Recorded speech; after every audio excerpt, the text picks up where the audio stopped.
Main man himself, DC_Darlin. Previously, we talked about why TypeScript is a superset of JavaScript. In this episode, we are going to look at the basic TypeScript types. Let's get to it. From the TypeScript website, let's click on Documentation. On the side menu, let's go ahead and click on Handbook dropdown. Clearly, there's a lot to learn. Let's start with basic types. TypeScript supports much the same types as you would expect in JavaScript. Let's switch back to a code editor and start playing with these basic types. Of course, we have to start with the most basic data type, Boolean. In JavaScript, for example, we would simply declare a variable is done and assign it to value true, okay? In TypeScript, however, we need to assign a type to the variable is done. We do this simply by adding a colon after the variable name followed by the relevant data type, in our case Boolean. So all we need to do is add a colon and the data type, which is Boolean. We can also go ahead and change from var to let.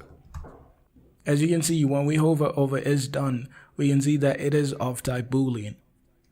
Let's go ahead and get rid of the type assignment. Now, even without assigning a type to a variable is done, TypeScript is smart enough to know what type the variable expects due to the value assigned to it. If we, for example, change the value true to a number like 10, when we hover over is done, you can see now it's of type number. So if this is the case, why should I declare the types?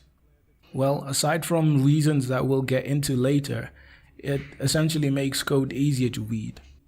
So let's add the type Boolean and the value to true. The next basic type is number.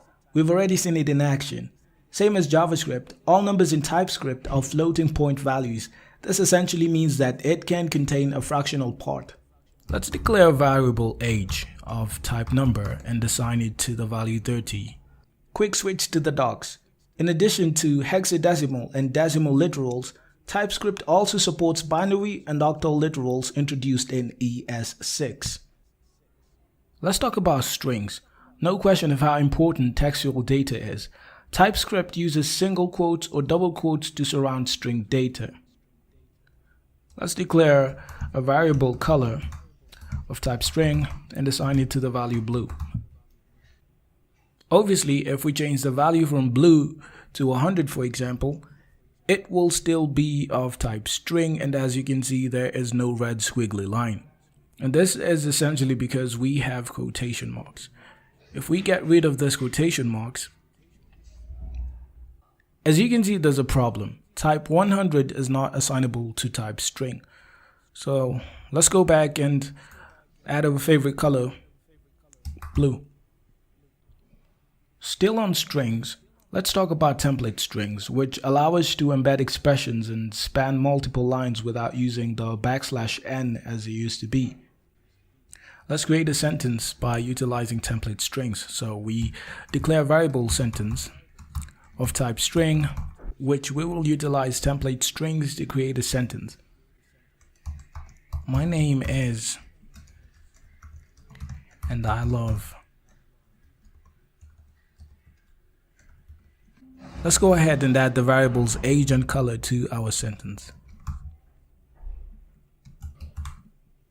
Finally, let's log this to the console.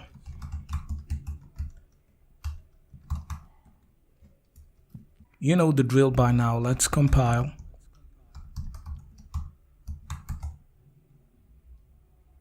And run our JavaScript file.